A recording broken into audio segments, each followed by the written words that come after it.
Welcome to Building the Future, hosted by Kevin Horick. With millions of listeners a month, Building the Future has quickly become one of the fastest rising programs, with a focus on interviewing startups, entrepreneurs, investors, CEOs, and more. The radio and TV show airs in 15 markets across the globe, including Silicon Valley.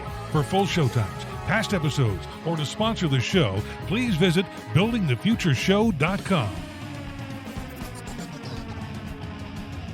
Welcome back to the show. Today we have Rich Tyson. He's the president at CEObuilder. Rich, welcome to the show. Thank you, Kevin. Yeah, I'm excited to have you on the show. I think what you guys are doing at CEObuilder is really innovative and cool, but maybe before we get into all that, let's get to know you a little bit better and start off with where you grew up. Okay. Well, I'm an Air Force brat, so I was born on actually an Army base. My dad was in the Army Air Corps, so this goes way back. I was born in 1950, so I'm a 70-year-old youngster. But it was El Paso, Texas, and Fort Bliss. Interesting name, named for a man, obviously, because El Paso has never been known as a real blissful place. But William Beaumont Hospital at Fort Bliss on an Army base. And then I grew up all over. Dad was stationed in many different places, and that included stops in Utah at Hill Air Force Base. We lived in Boulder, Colorado, Pueblo, Colorado, Tella, Utah, Sacramento, Tachikawa, Japan. Wow. A lot of different places. So those are just a few of the main stops along the way.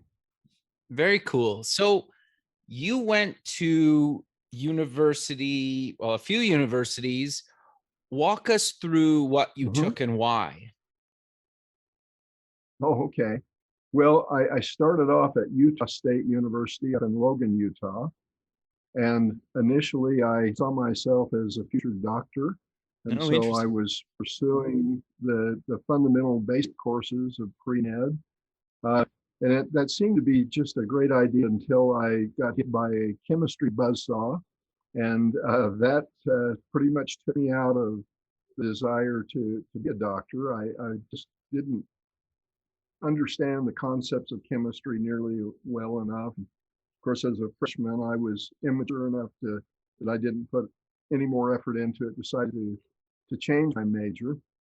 I didn't do that until I started the following year at Weber State University in Ogden, Utah. I shifted to a business management degree, and that was my focus over the next 3 years, and that's what I finished up with. I was fortunate to have many good instructors, and I really caught on to the concepts of business management, and ended up being the top business graduate from the university. This was clear back in 1972, so a long time ago. But I graduated from Weber State with the degree and an acceptance to the Harvard Business School. Wow. I was only 21 years old at the time, however, and so Harvard said, "Hey, you're accepted, but we need you to go and get a little business experience before you come back here." And so I did that. So there was an interim period, about 3 years. For one of those years, I worked as a Sherwin-Williams paint store manager in the San Francisco Bay Area, Livermore, California, to be specific. And it was my first turnaround opportunity. And over a year, I got this particular branch of Sherwin-Williams making money, and that was fun. But I was then offered the opportunity by an old mentor from Weber State, who had become the administrative vice president of what was then called Church College of Hawaii, run by the Church of Jesus Christ of Latter-day Saints, became Brigham Young University, Hawaii, while I was there. And I was offered the opportunity to be the financial controller there. So I went over there for the next 2 years and helped them with a variety of projects. And when I finished those up, then my wife and I and our one child at that time, we moved to Boston, and I went to Harvard Business School.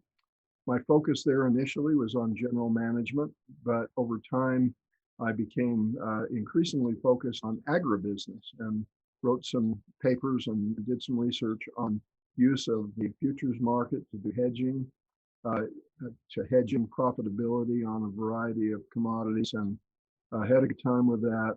Had an opportunity to become a research assistant doing work on the agricultural infrastructures in both what was then the Soviet Union and communist China. However, those were going to involve being away from my family for over a year.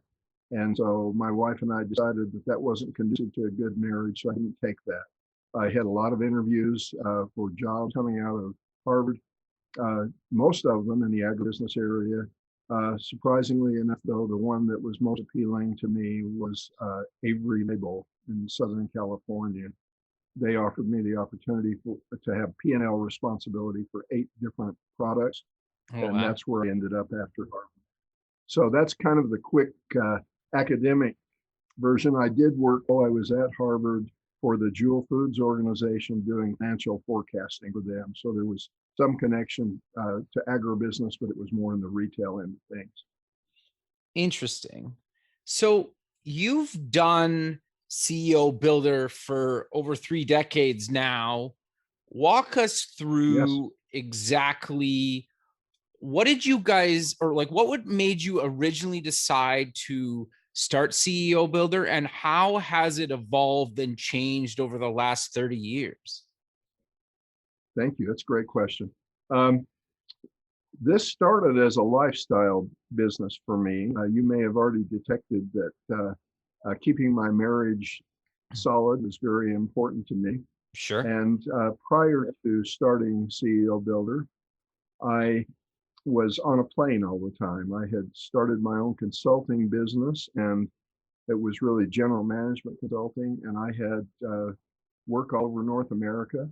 Was also on a national speaking tour, if you will, and was speaking in most of the major cities in this country and some in Canada.